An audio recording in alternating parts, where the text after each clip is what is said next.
Halo, apa kabar? Kita ketemu lagi dalam channel YouTube saya. Pada kesempatan kali ini kita akan berbicara mengenai tahapan pembuatan digituan lengkap, khususnya pada saat dilakukan tahapan ketiga atau kunjungan ketiga. Pada tahapan ini pekerjaan yang kita lakukan agak panjang, tapi merupakan salah satu tahapan paling penting dalam pembuatan digituan lengkap. Dalam tahapan ini yang akan kita lakukan, yang pertama adalah try-in display yang telah kita buat sebelumnya, kemudian try-in bed rim, kemudian kita melakukan kesejajaran bed rim rahang atas, kemudian kesejajaran bed rim rahang bawah, kita lakukan MMR, dan kita lakukan fiksasi terhadap bed rim yang kita bikin. Yang pertama adalah kita melakukan kesejajaran rahang atas. Pada saat akan melakukan try-in base plate, yang harus kita pastikan yang pertama stabilisasi, retensi, dan dari base plate itu. Retensi dan stabilisasi dari base plate merupakan hal yang berbeda. Yang dimaksud dengan retensi adalah kemampuan base plate untuk bertahan di rongga mulut melawan gaya yang arahnya berlawanan dengan arah pasang. Jadi retensi diperiksa pada saat base plate tersebut dalam keadaan statis atau tidak dalam keadaan berfungsi. Artinya base plate diperiksa terbebas dari intervensi jaringan lunak di rongga mulut, intervensi otot pengunyan, otot bibir, lidah, dan sebagainya.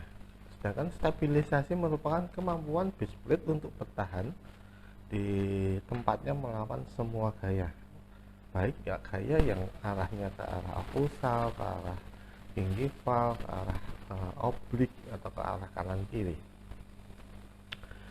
Dari definisi itu kita bisa tahu kalau waktu kita melakukan stabilisasi, yang harus diperiksa merupakan adanya intervensi jaringan lunak terhadap base plate yang kita try-in-kan. Jadi pada saat kita melakukan try-in base plate, yang pertama dilakukan, kita harus membebaskan base plate tersebut dari jaringan lunak. Kita memeriksa retensi dan stabilisasi dari base plate kita merupakan tahapan menentukan kesejajaran rahang atas. Pada kesejajaran rahang atas, yang pertama kali diperiksa adalah penampilan dari pasien. Kita tentukan dulu profil bibir dari pasien, apakah dia normal, apakah dia hipertonus, apakah hipotonus. Pada profil bibir yang normal, base plate bed rim rahang atas terlihat sekitar 2 mm di bawah batas bibir rahang atas. Ini akan menampakkan penampilan yang normal. Sedangkan pada profil bibir yang berbeda, yang dipengaruhi juga otot-otot bibir rahang atas, pada bibir yang hipotonus, artinya bibir tersebut pendek, bed rim yang terlihat bisa lebih dari pada bibir yang hipertonus, artinya tarikan otot bibir itu lebih besar daripada bibir normal, akan memberikan profil bibir yang pendek. Pada keadaan ini bibir bisa pada keadaan ini bed rim yang tampak di mulut pasien bisa lebih panjang 2 mm daripada penampilan bibir dengan tonus yang normal. Sedangkan pada bibir yang hipotonus, artinya bibir lebih panjang daripada bibir normal, bed rim rahang atas bisa tidak terlihat. Jadi sebelum kita melakukan kesejajaran, yang kita tentukan adalah hal itu. Tahapan selanjutnya setelah kesejajaran rahang atas merupakan menentukan kesejajaran rahang bawah. Kita okulsikan dulu bed rim rahang atas dan rahang bawah. kita pastikan kedua permukaan bed rim harus menempel ke keseluruhan permukaan, rapat dan rata pada ke semua sisi occlusal bed rim yang kita pasang. Tahapan berikutnya kita tentukan MMR, atau kita membuat hubungan antara rang atas dan rang bawah yang hilang pada waktu pembuatan GTL. Menentukan MMR merupakan salah satu tahapan yang penting dalam menentukan stabilitas gigi teruan dan kenyamanan yang akan dirasakan pasien pada saat GTL tersebut dipakai nantinya. Ada banyak metode pada penentukan MMR. Metode yang paling sering dipakai dan selalu paling mudah adalah metode Willis. Metode Willis sendiri terdiri dari dua, yaitu menentukan dimensi vertikal resposisi dan menentukan dimensi vertikal oklusi. Pada saat kita menentukan dimensi vertikal resposisi, bed rim rang atas dan rang bawah kita pasangkan ke rongga mulut pasien. Kemudian kita mengukur jarak antara pupil dengan sudut mulut. Nilainya harus sama dengan dagu dengan pangkal hidung atau hidung. Itu adalah rumus untuk menentukan dimensi vertikal resposisi. Sedangkan rumus yang kedua yaitu menentukan dimensi vertikal oklusi. Pada saat ini sebelum menentukan dimensi vertikal oklusi, kita tentukan dulu freeway space pada pasien. Freeway space berkisar antara 2 sampai 4 mm rata-rata.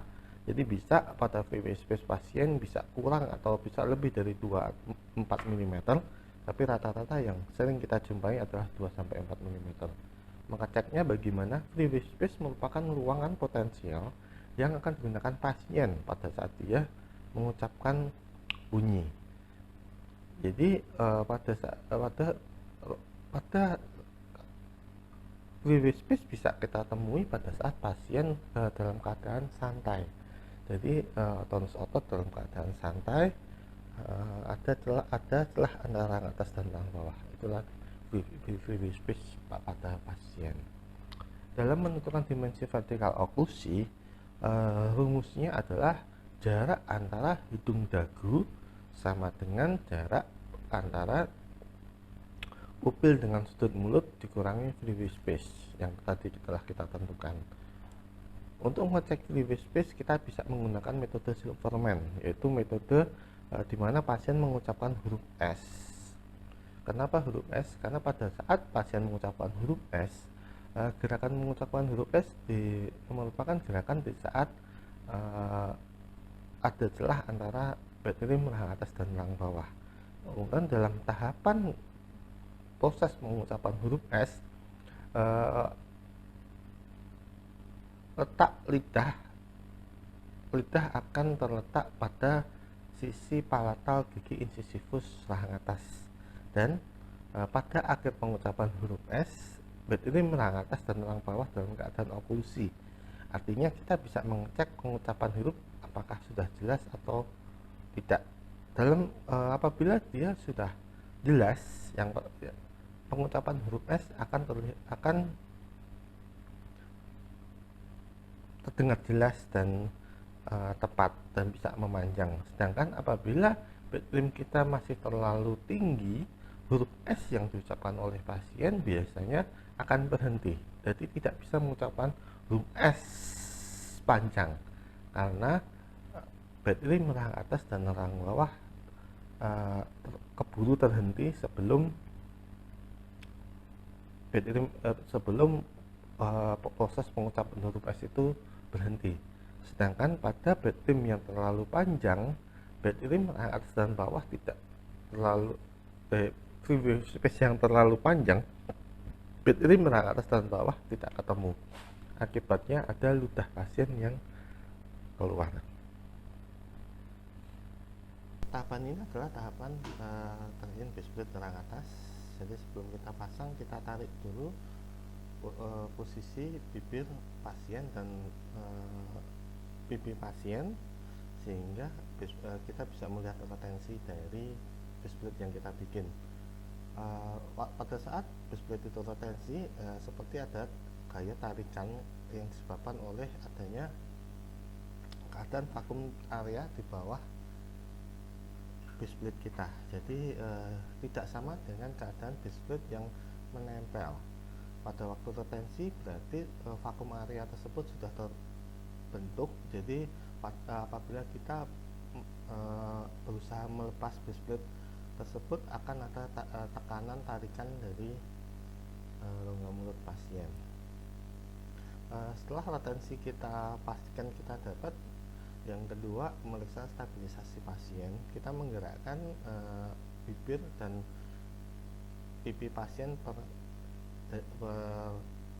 daerah. Jadi misalnya tadi waktu kita menginjasikan base plate, waktu terinjekan base plate, seluruh bibir, rahang atas dan pipi pada rahang atas kita angkat, kemudian kita lepas satu persatu. Jadi misalnya kita cek dulu stabilisasi pada regio bibir kanan. Jadi jari kita yang mengangkat bibir rahang kanan kita lepas, apakah base plate itu dalam keadaan tetap retensi. Apabila tidak, maka periksalah intervensi otot pada daerah tersebut. Kita periksa frenulumnya, kemudian kita periksa tarikan otot bibir, tarikan otot pipi pada anterior atas. Apabila ternyata tepian base plate kita mengenai tarikan otot itu, maka base plate bisa dikurangi. Sedangkan apabila retensi tidak terganggu, maka kita lanjutkan dengan pemeriksaan pada sisi-sisi yang lain.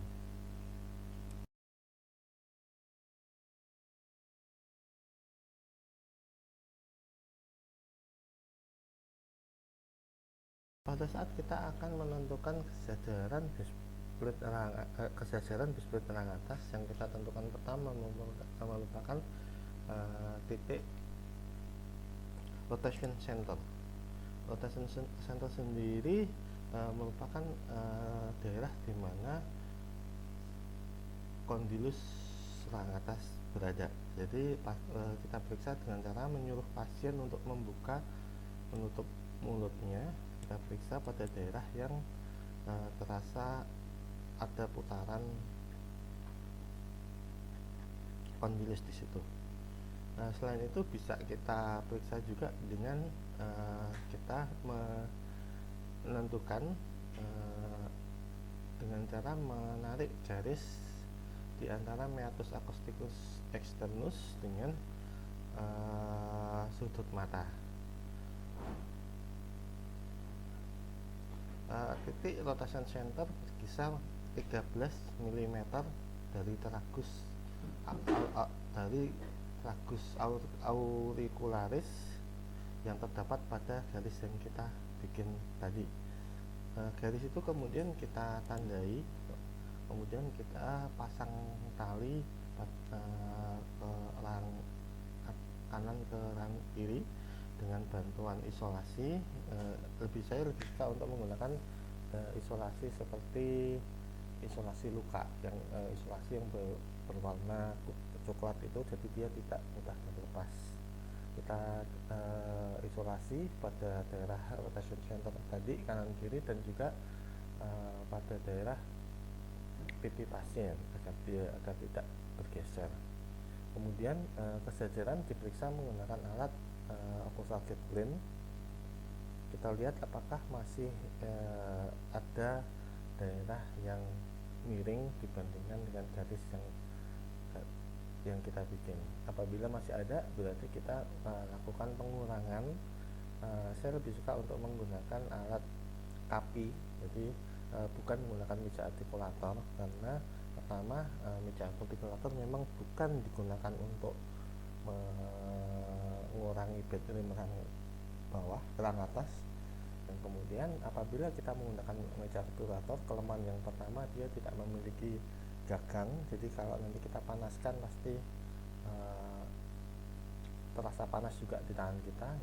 Yang kedua, meja obturator lebih tebal, jadi pemanasan yang kita lakukan membutuhkan waktu yang lebih lama daripada kita menggunakan kapi. Kapi itu biasa digunakan di pertukangan pada saat membuat dinding atau mengecat dinding. Itu berguna saat kita melakukan pengurangan butiran menengah atas. Kita cek lagi, kita cek menggunakan fossa gap plane apakah sudah lurus atau belum.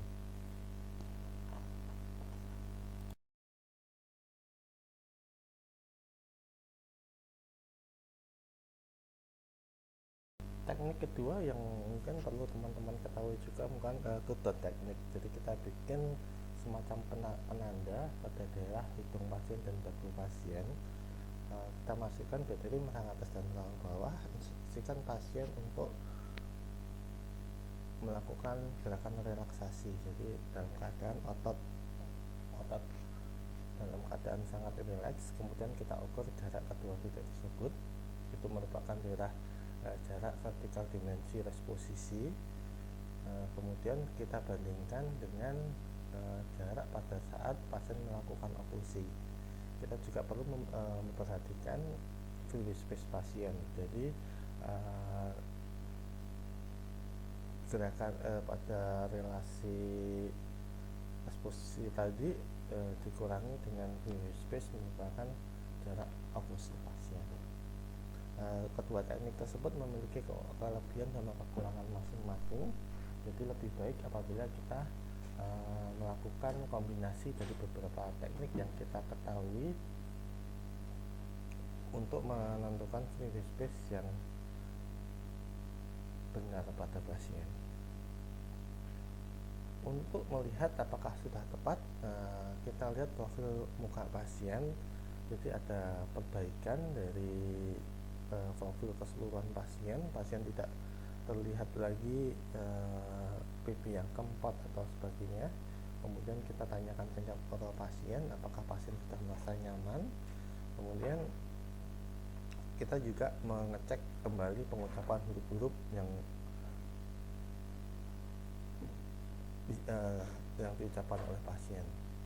Yang kedua, yang selanjutnya apabila sudah merasa benar, yang pertama kita gambar adalah garis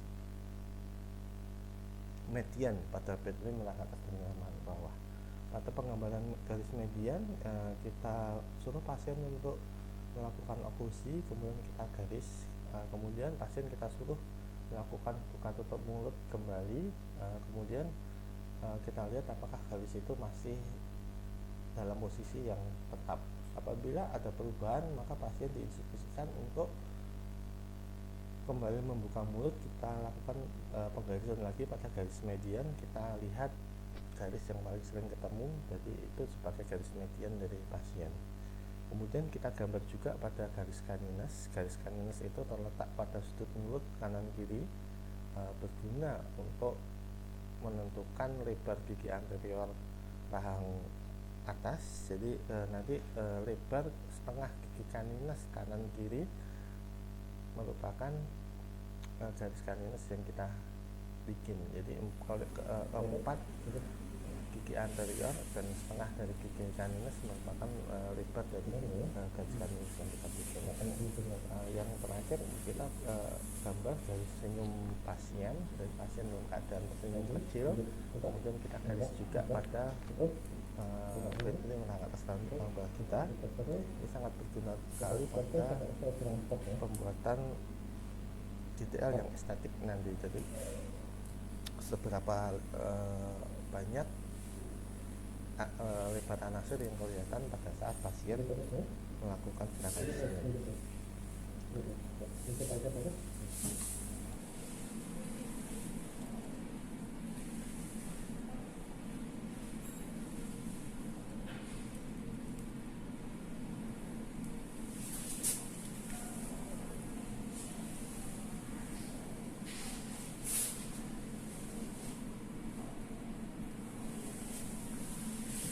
Terus senyum, sudut, senyum.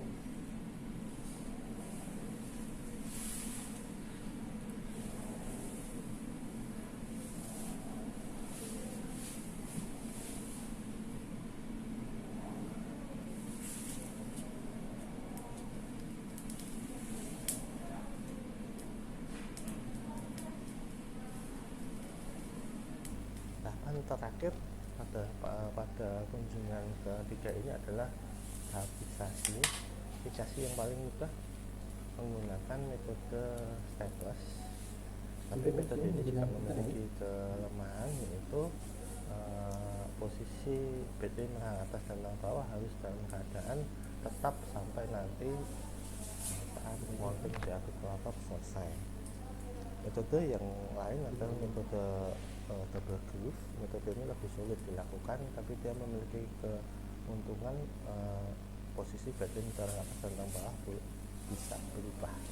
Untuk lebih jelasnya tentang perbedaan metode fiksasi nanti kita akan pelajari di video berikutnya. Sekaligus kita akan melakukan simulasikan penanaman di artikulator menggunakan dua metode ini, karena ada perbedaan metode mounting di artikulator apabila memilih salah satu metode fiksasi tadi.